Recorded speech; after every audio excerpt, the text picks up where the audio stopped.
इस चीज का बहुत महत्व होता है बात के सियासी विश्लेषण में कि किसी भी पार्टी के बड़े नेता ने अपने चुनावी कैंपेन की शुरुआत कहां से की। कांग्रेस पर लगातार गुजरात में यह इल्जाम लगता रहा, बल्कि पूरे देश में, कि वो हिंदुत्व की राजनीति का विरोध करते करते एक हिंदू विरोधी पार्टी की छवि बना चुकी है।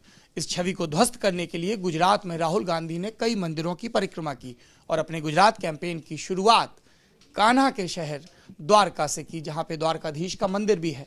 लोगों की दिलचस्पी है ये जानने में कि द्वारका की सीट से कौन चुनाव जीता, और इसीलिए हमने ये हेडिंग दी है कि यहां पर भारतीय जनता पार्टी के विराट कोहली हैं, उनसे मिलिए। क्यों कहा? क्योंकि वो लगातार चुनाव जीत रहे हैं। एक और कैंडिडेट थे जूनागढ़ के महेंद्र मसूद, जो लगातार 1990 चुनाव जीत रहे थे, लेकिन इस चुनाव में वो कांग्रेस के गल्लाभाई जोशी से हार गए।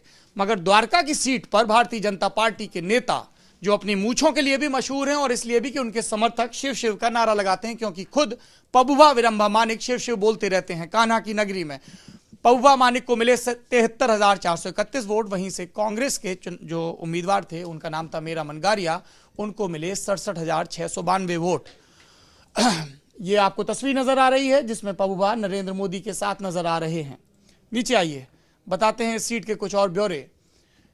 गुजरात में द्वारका की सीट का बड़ा महत्व है और भारतीय जनता पार्टी, जैसा कि मैंने पहले कहा, लगातार यहां पर पबुभा की वजह से काबिज है। आपको स्क्रीन पर पबुभा मानिक और मेरा मनगारिया की तस्वीरें नजर आ रही हैं।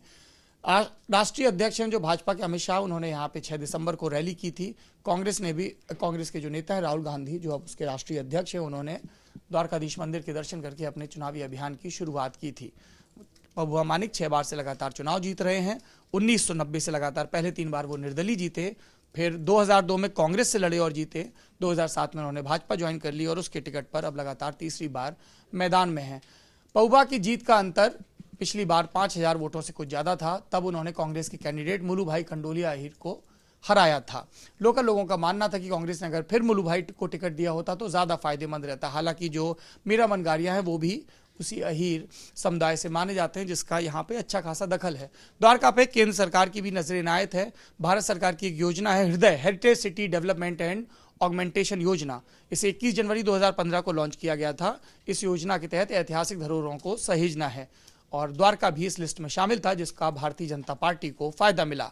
पिछले चुनाव की बात करें तो 2012 में बीजेपी के पबुभा मानिक ने कांग्रेस के मुलुभाई खंडोलिया को, जैसा हमने आपको पहले ही बताया, कि 5,000 वोटों से हराया था। तब पबुभा को 70,062 वोट मिले थे, जबकि कांग्रेस के कैंडिडेट को 64,446 वोट मिले थे।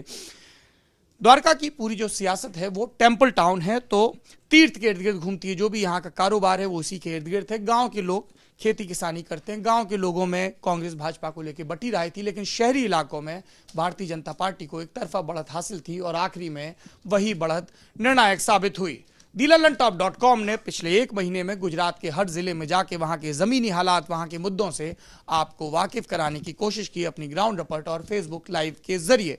और इस पूरे चुनावी कवरेज में हमारे सोशल मीडिया पार्टनर थे फेसबुक, जबकि हमारे एसोसिएट स्पॉन्सर थे कायम चूर्ण। इन दोनों का बहुत बहुत शुक्रिया। अगर आप यूट्यूब पर यह वीडियो देख रहे हैं और आपको लल्लन टॉप की चुनावी कवरेज और लल्लन टॉप की पत्रकारिता पसंद आ रही है तो हमारे चैनल को सब्सक्राइब करिए, औरों को भी पत्रकारिता के इस अभिनव प्रयोग के बारे में जरूर बताइए। जो साथी फेसबुक पे देख रहे हैं वो हमारे पेज को लाइक करें, इस वीडियो को ज्यादा से ज्यादा शेयर करें और कमेंट बॉक्स में अपनी राय से जरूर अवगत करवाएं। शुक्रिया। दी ललन टॉप के वीडियोस देखने के लिए हमारे चैनल को सब्सक्राइब करें और नोटिफिकेशंस पाने के लिए बेल आइकन को प्रेस करें।